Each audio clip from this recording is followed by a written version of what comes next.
परभणीमधल्या हिंसाचार प्रकरणात सोमनाथ सूर्यवंशी पोलिसांच्या कोठडीत होते, मात्र त्यांचा तिथंच मृत्यू झाला होता। त्यानंतर सोमनाथ सूर्यवंशी यांचा मृत्यू हृदयविकाराच्या धक्क्याने झाल्याचा दावा पोलिसांनी केला होता। मात्र आता हा दावा खुद्द न्यायदंडाधिकाऱ्यांनीच खोटा ठरवलेला आहे।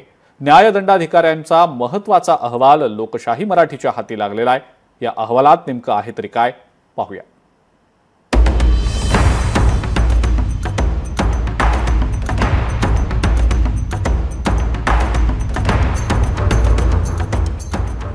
सोमनाथ सूर्यवंशींचा मृत्यू पोलिसांच्या मारहाणीतच, न्यायदंडाधिकाऱ्यांचा अहवाल लोकशाही मराठीच्या हाती। सूर्यवंशींच्या मृत्यू प्रकरणी पोलिसांवर कारवाई कधी? परभणीच्या सोमनाथ सूर्यवंशींच्या मृत्यू प्रकरणानं महाराष्ट्रात खळबळ उडाली होती। कोठडीत असताना सोमनाथ सूर्यवंशींचा मृत्यू झाला होता। सूर्यवंशींचा मृत्यू हृदयविकाराच्या धक्क्यानं झाल्याचा दावा पोलिसांनी केला होता। सूर्यवंशींच्या कुटुंबियांनी मात्र पोलिसांवर संशय व्यक्त केला होता।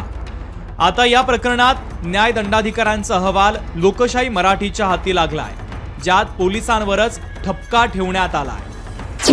न्यायदंडाधिकाऱ्यांचा 451 पानी अहवाल मानवाधिकार आयोगासमोर सादर करण्यात आलाय। शवविच्छेदन अहवालात सूर्यवंशींच्या शरीरावर मारहाणीच्या जखमा आहेत। सोमनाथ सूर्यवंशींचा मृत्यू पोलिसांच्या मारहाणीत झाल्याचा निष्कर्ष समोर आलाय। अहवालात सोमनाथ सूर्यवंशी यांच्या मृत्यू प्रकरणी पोलिसांवर ठपका ठेवण्यात आला।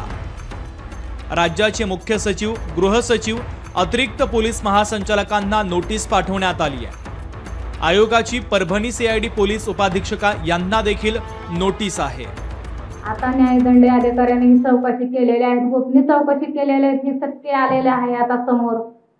आता सत्य घाटे हॉस्पिटल मधून पण रिपोर्ट सत्य आलेला आहे, म्हणून ह्या सरकारने लवकरात लवकर ह्यांची दखल घ्यावी आणि जे गुन्हेगारी पोलीस ह्याच्यामध्ये आहेत, दोषी पोलीस आहेत, त्यांच्यावरती कठोर कारवाई करण्यात यावं।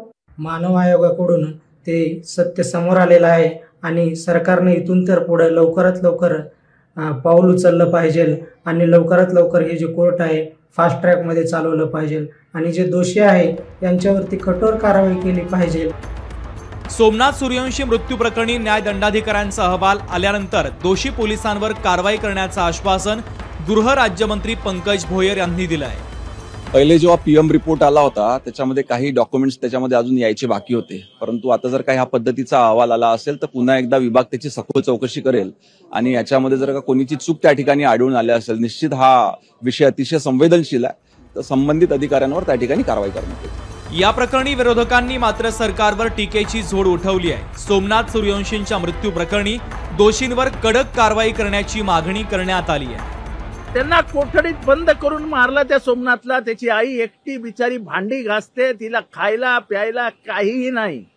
मला वाटतं सोमनाथ सूर्यवंशीला न्याय द्यावा लागेल, पण अशा जर हत्या गोरगरिबांच्या, दलितांच्या, मागासवर्गीयांच्या जेलमध्ये कोंडून व्हायला लागल्या तर बाबासाहेबांचं संविधान काय कामाचं? कुठल्या जातीचा, धर्माचा, पंथाचा असू दे, कायदा समान आहे ही भूमिका ठेवायला पाहिजे। एका दलित तरुणांचा खून घेताना ते लपवणं हे मला वाटतं की पाप आहे आणि सरकारने ते पाप केलेलं आहे। त्याची क्षमा, माफी सरकारने मागितली पाहिजे आणि पोलिसांवर त्वरित कारवाई झाली पाहिजे। सोमनाथ सूर्यवंशी यांच्या कोठडीत झालेल्या मृत्यूवरून महाराष्ट्रातलं राजकारण चांगलंच तापलं होतं, त्यावरून राजकीय आरोपही होत होते। महत्त्वाचं म्हणजे पोलिसांकडे संशयाची सुई वळली होती। आता खुद्द न्यायदंडाधिकाऱ्यांनीच ठपका ठेवल्यानं पोलिसांवर काय कारवाई होणार याकडे सर्वांचे डोळे लागलेले आहेत। ब्युरो रिपोर्ट, लोकशाही मराठी।